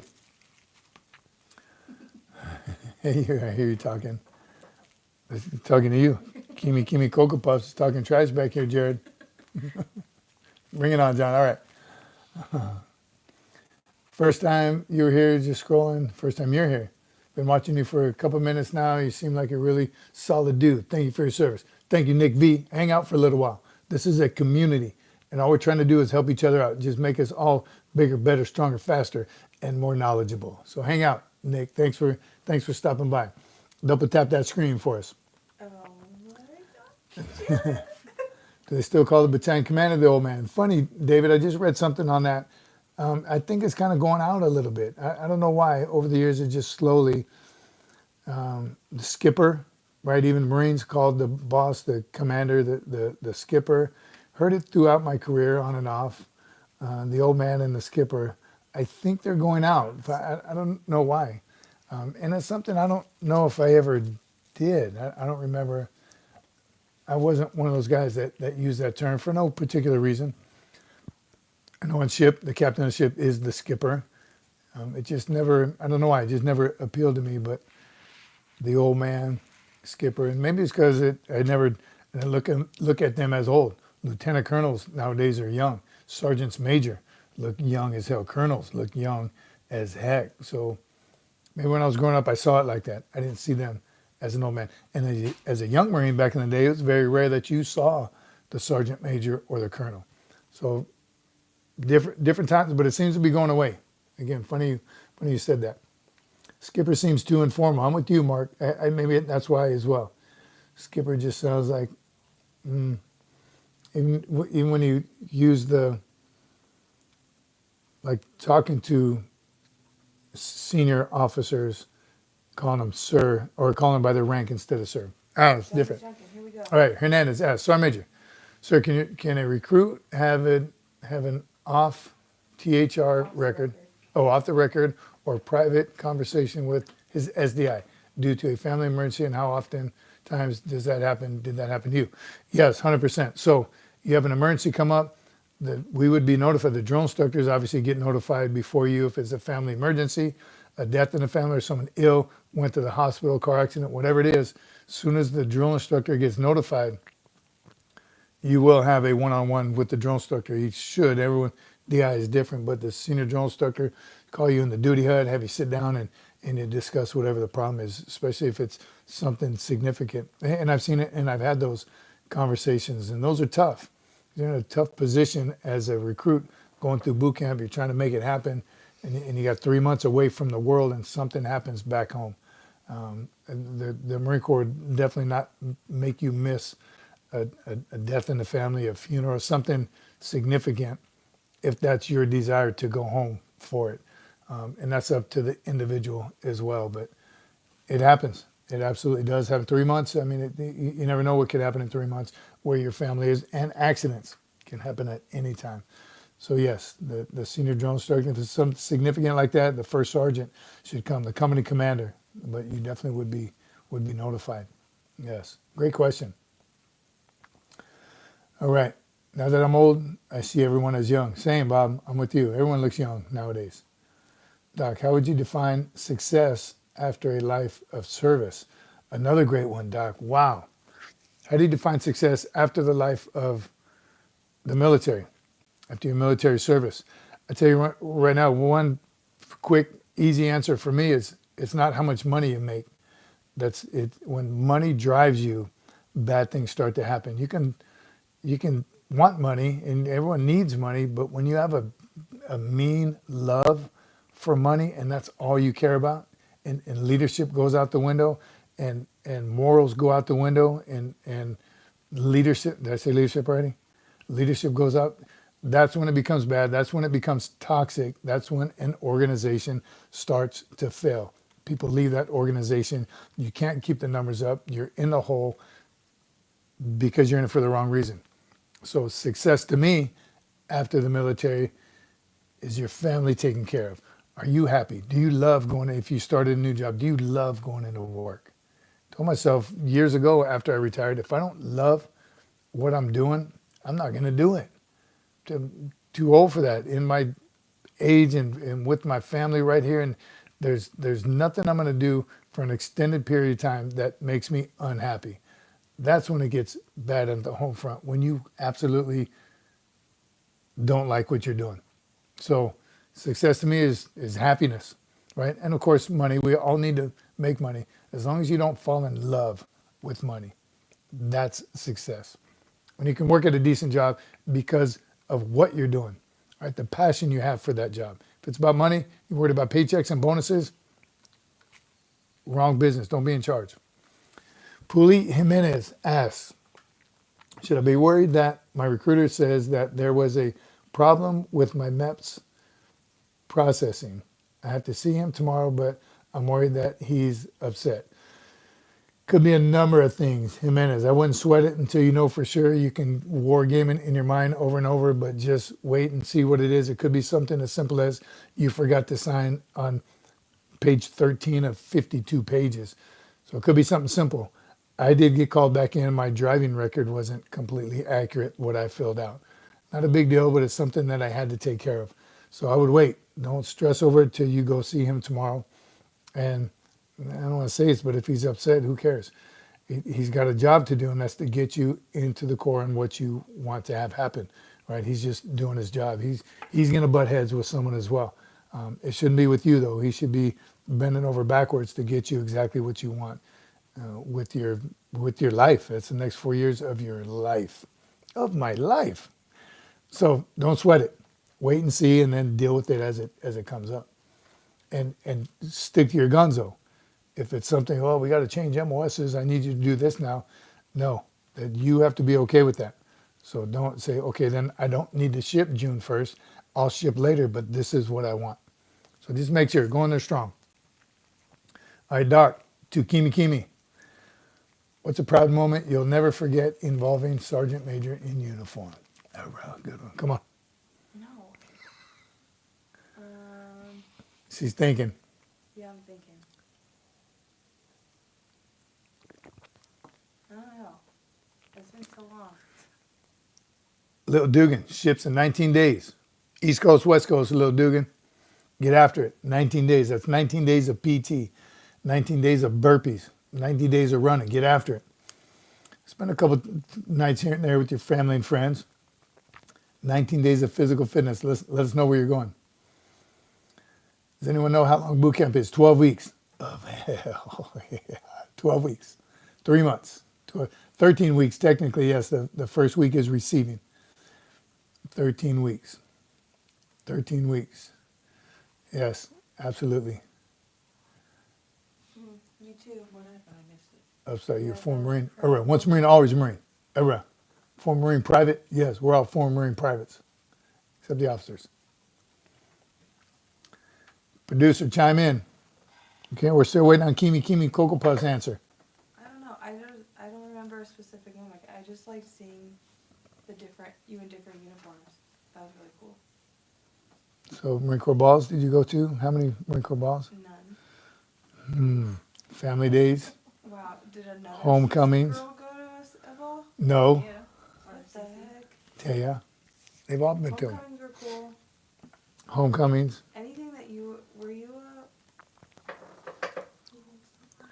She was, I'll tell you how old she is. She was just a baby when I went to Desert Storm.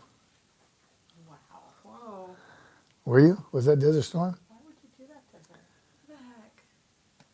Matthew Ebhart. Just asked. Sergeant Major, Why is someone she asked scared? if you were a grunt NDI. I'm curious about that as well.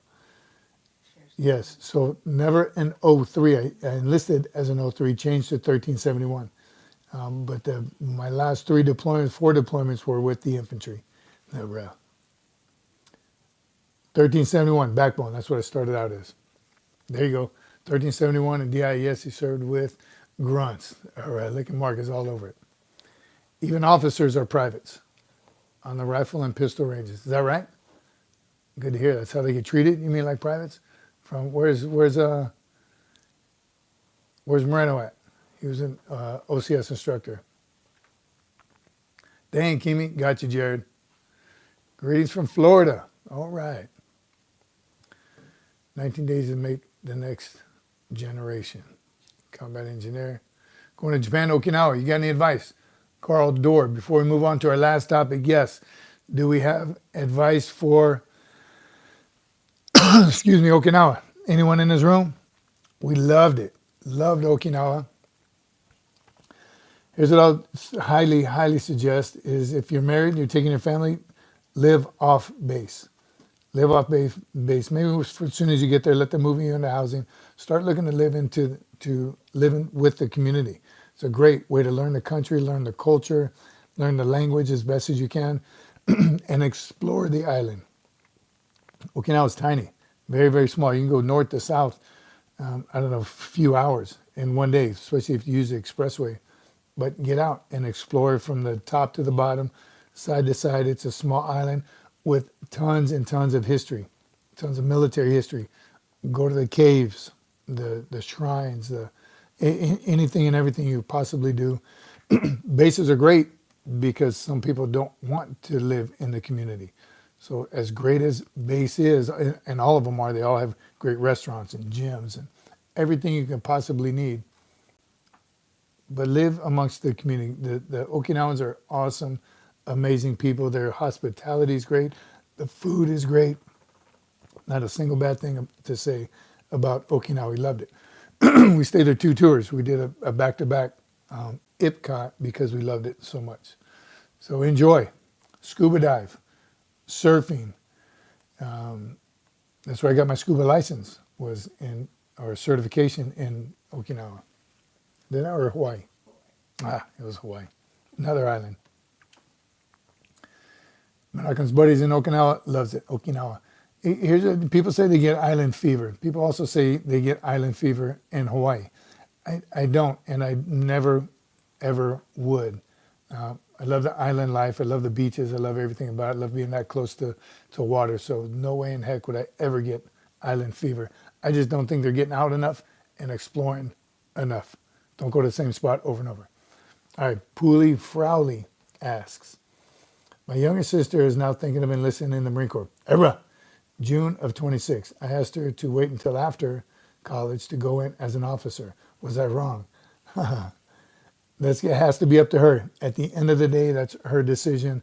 And I think I'm not even biased anymore because one daughter, I'm enlisted, one daughter is enlisted, and the other one's going to college to become an officer. And I've been recommended to USMC Cece to look into the officer program, even still, transfer over warrant officer or commissioned officer.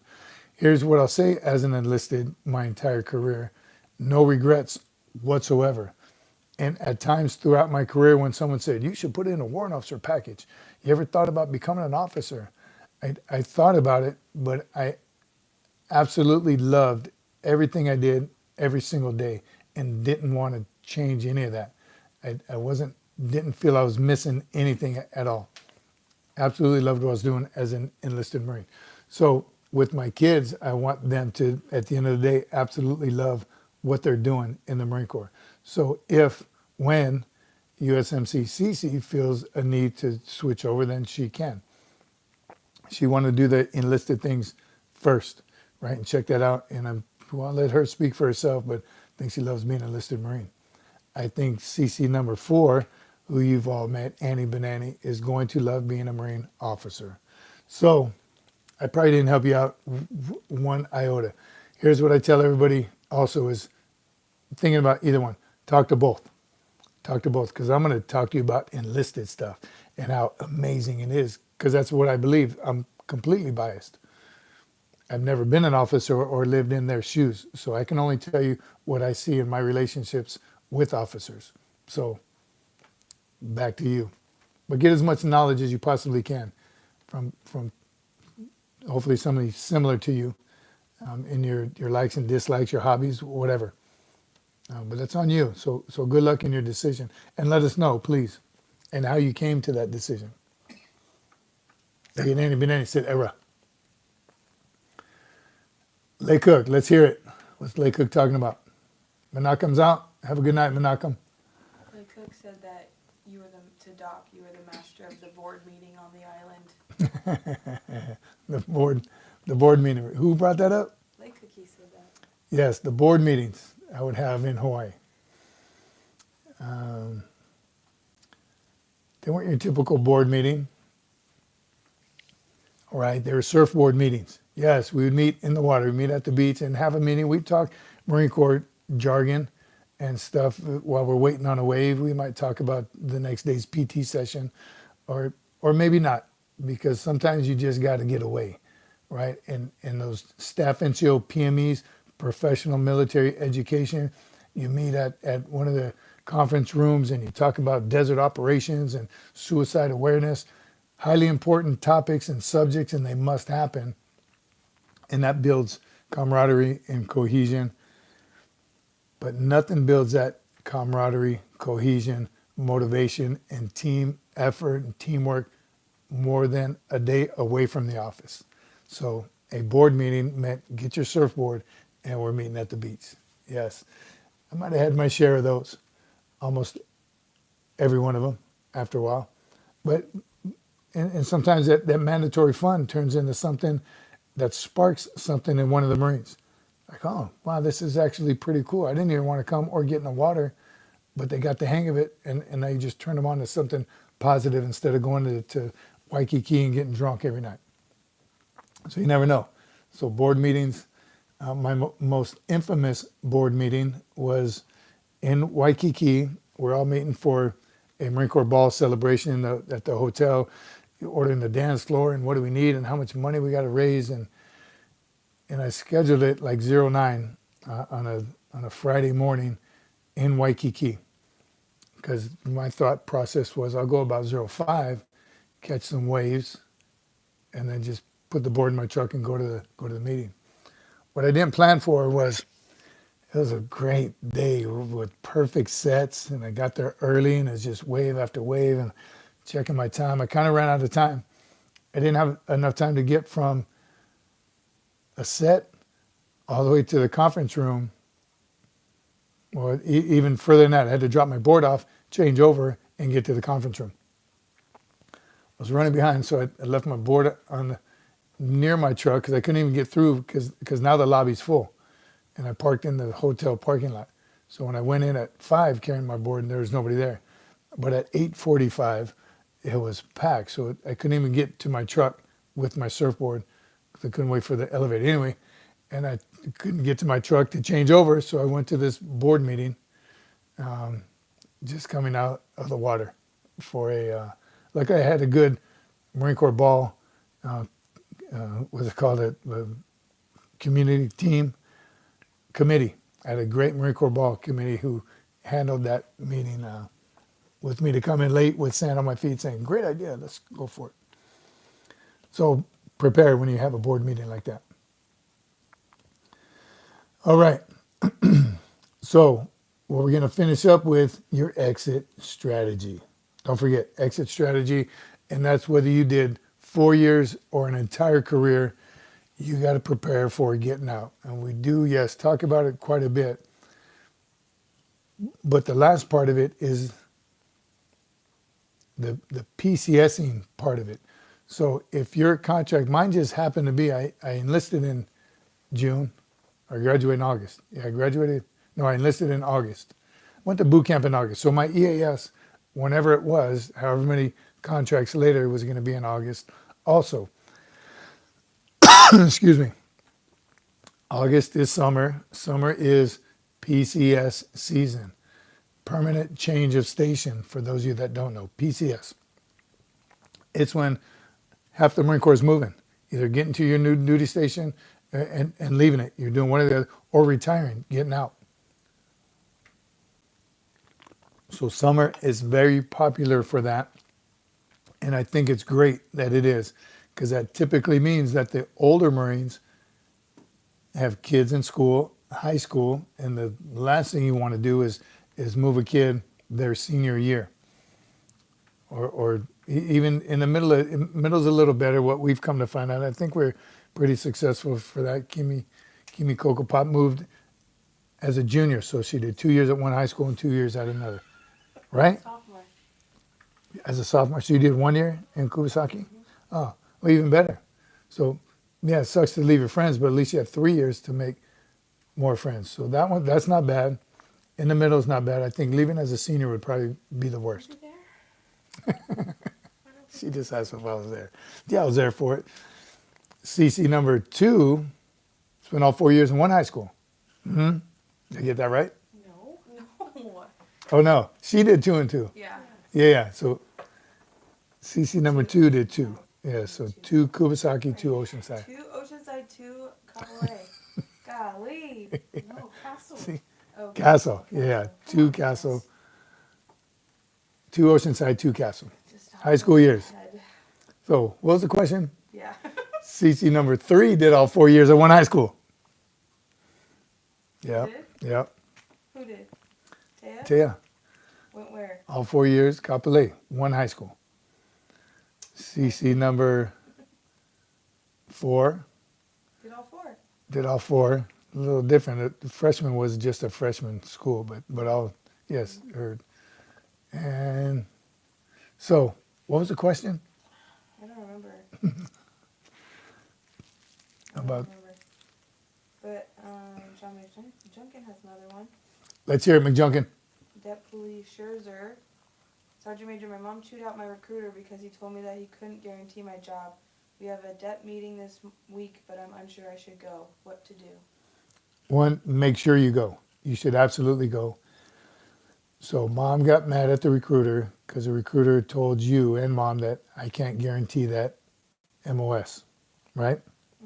So remember, I think we talked about it in recruiters. Help me out on here.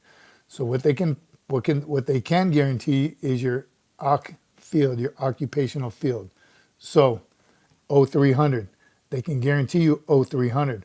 But if you specifically want to be a 31, 0331, he can't guarantee the second 2 numbers. That's a machine gunner. He can guarantee you the OC field 1300.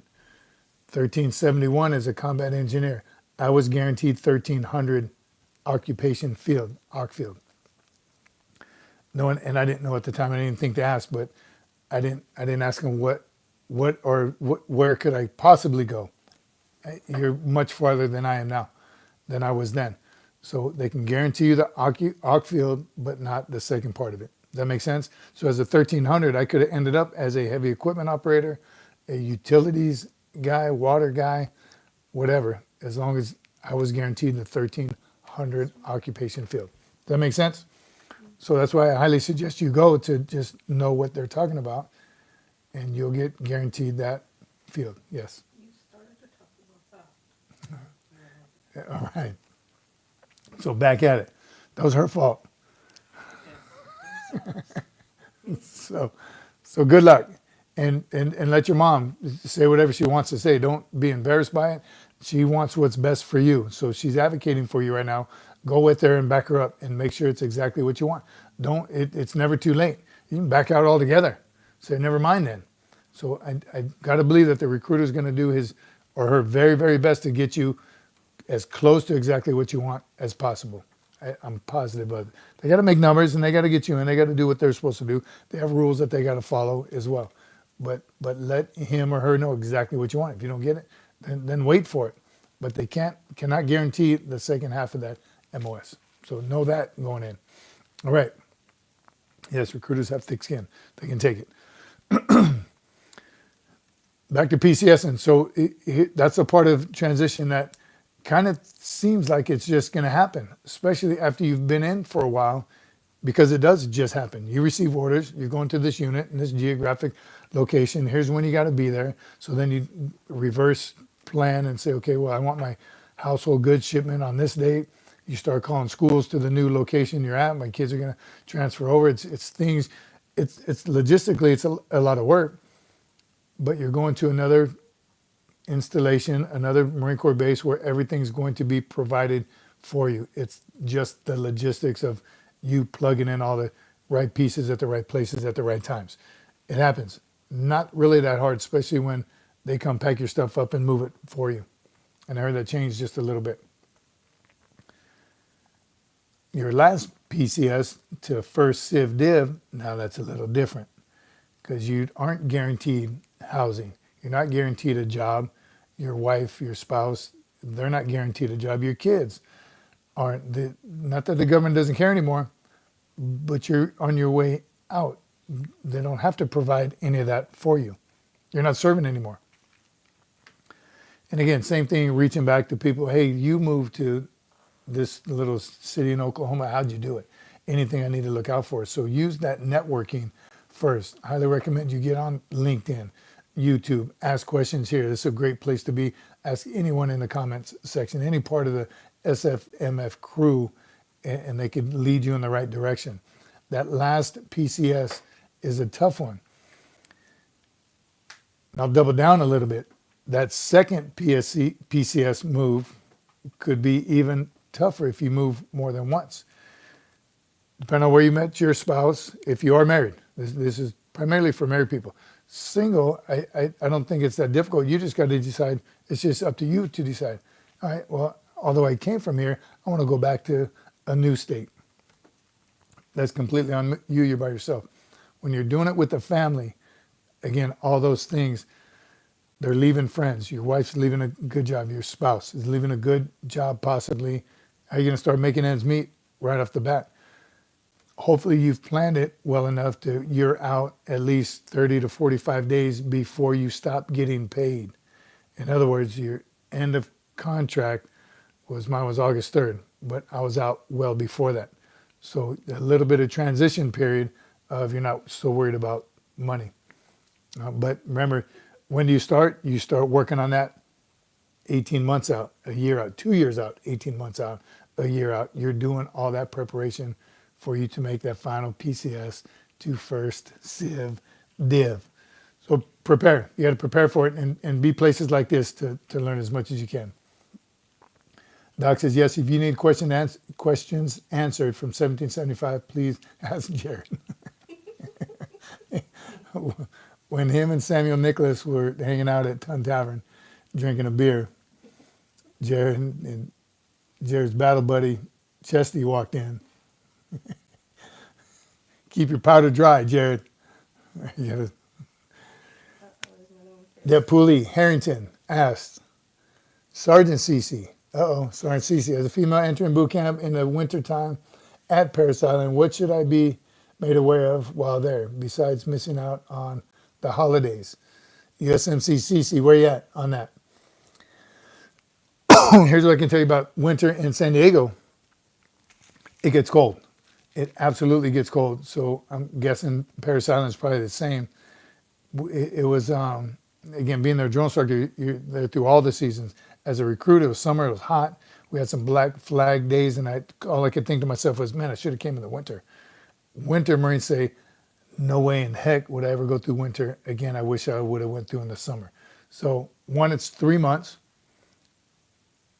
You're not going to die in boot camp, but you're going to get out of the heat if it's too hot. You're going to get out of the cold if it's freezing temperatures. So it's however much you can endure and still be motivated.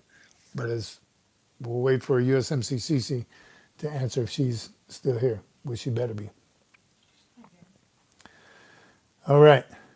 Seps and retirement seminars are very informative for separating from service. Anthony Alexander. Yes, Anthony. Extremely. And I know for a fact that they had to have, I know they've gotten better over the years. In the short amount of time that I've been out, I know they've improved significantly from feedback from people that are getting out. And that's what it takes for someone to get out, go through the trials and tribulations and all that. I wish I would have known. They finally figured it all out, and then they go on with their life. But you got to remember where you came from and try to give back, so nobody has to learn the hard way, like I have on many occasions. We have as a family on many occasions. Because although those classes, I'm confident they tell you everything you need to know in every point of contact.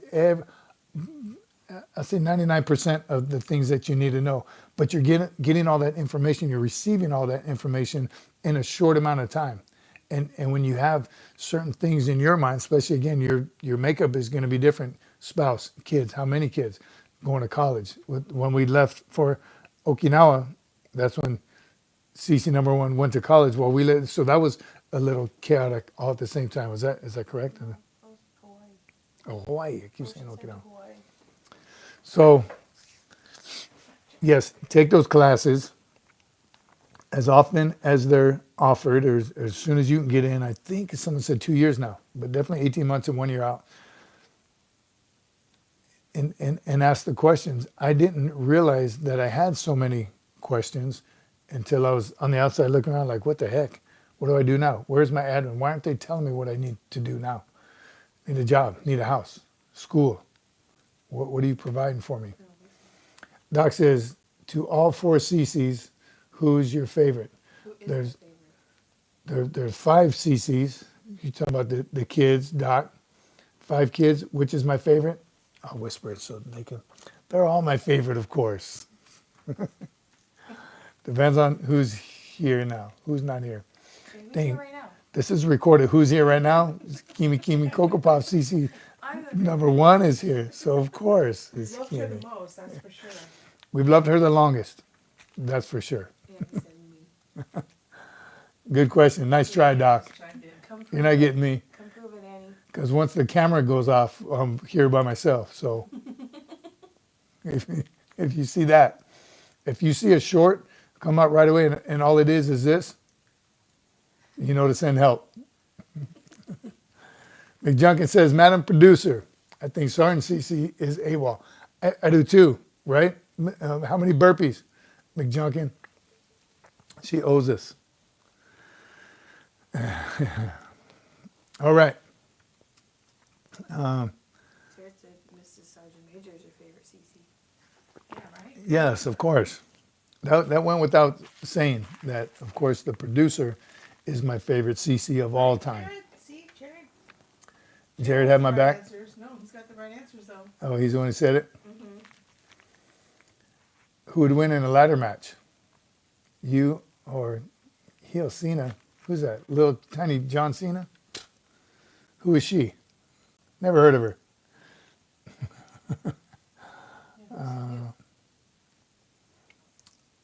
Hey, Cena, where you at now? Who's that, John? Jared, little kiss butt. Doc, hope you're feeling better. That's right, Doc. You came in strong tonight. I hope you're feeling better as well. You must be. You sound better. You're back at your amazing questions and comments. Quite the charmer. That's another name for it, Jared. I don't know if you heard my name for it, kiss butt. Never called burpees, bend and yes, bend and thrust. So Randall, those burpees weren't around, right? When we were growing up in boot camp. Okay. Milliot. Burpees weren't around when we were young Marines. It depends on, especially Jared, never heard of a burpee. It was bends and thrusts, right? Told you, I'm sure every drill instructor had this. This was part of DI school. Learn how to do that so you can bend and thrust the recruits. That's all our drill instructor had to do. You just had to, if you ever made eye contact, it was done. Because as soon as you locked in, he would just, and that meant begin. Bends and thrusts till he got tired. I wasn't calling you names, Jared. Oh, dang it, it's recorded. All good, much appreciated. Confirmed, Madam Producer, and thank you for the update. Just begin, right? Randall, that's all the drill instructor had to say. Just begin. All right. Yes, even Lake Cookie don't know no burpees. All right, I'm telling you, that's something new. These CrossFit hit guys. Those are all bends and MFers. Bends and thrusts. Who we missing tonight? Who didn't make it? Right? Yeah. Michael's Drones. Carrie Ann Marie Potts. She's going to have to watch it on catch up later. Carl. Yeah, it was Carl. Who else? Matthew Askren. We haven't seen him in a while. Newlyweds. He's still newlywed? Yeah. Keenan, Lindsay, Sergeant Stack, right? Salty Saxy. Where all at? Get the word out. Set your notifications on, and when you get the notification, tell all your friends. The last day in the studio. It is the last day of the year. I mean, Last day in the studio. last day in this studio. That's right. Next time you'll see us, we'll have to, you guys are going to have to stand there and hold Lay Cookie's artwork back there. We'll just stand there and hold it while we do the producer I mean, while we do the show, so it'll be behind us. This is the last day in the studio. So Sunday, we're going to be on the road. We'll get word to you where it's going to be. But we're going to be on Sunday. Keep watching the shorts for us. I don't know if you saw that one, that Sergeant Major one. SMC Bettis not here. I'm gonna end it. I'm gonna land this helicopter with this one. A few months ago, remember I asked everyone to rewatch or watch the Sergeant Major Master Gunnery Sergeant video. Short, you know, the one where people say, why can't he say Sergeant? The Sergeant, Master Sergeant, all those comments. That one I asked you to hurry up and like it. We try to hit 1 million before the 1 year mark, which you did. And then already in the last couple of months, it's already at 2 million. So appreciate the love and support. Y'all are killing it. The comments are amazing. And we're doing nothing but sharing wisdom here. Sharing wisdom, sharing camaraderie, everything that again, we don't want anyone to have to learn the hard way like some of us did. There's no reason to reinvent the wheel. So, Sorry. See, Lake Cook made Jared a sign. did he? Yeah, Jared said Lake Cook made me a sign. It's legit. Yeah. Nice work, Lake Cook. Thanks, Jared. Support veteran-owned businesses, just like you see behind me, ancmetalworks.com. We'll see y'all Wednesday. Like and subscribe. God bless you all. Wednesday. See you Wednesday. Not Sunday? No, today is Wednesday. Yes. We'll see you Sunday. We're going to make it happen. See you Sunday. Semper Fi My Friends.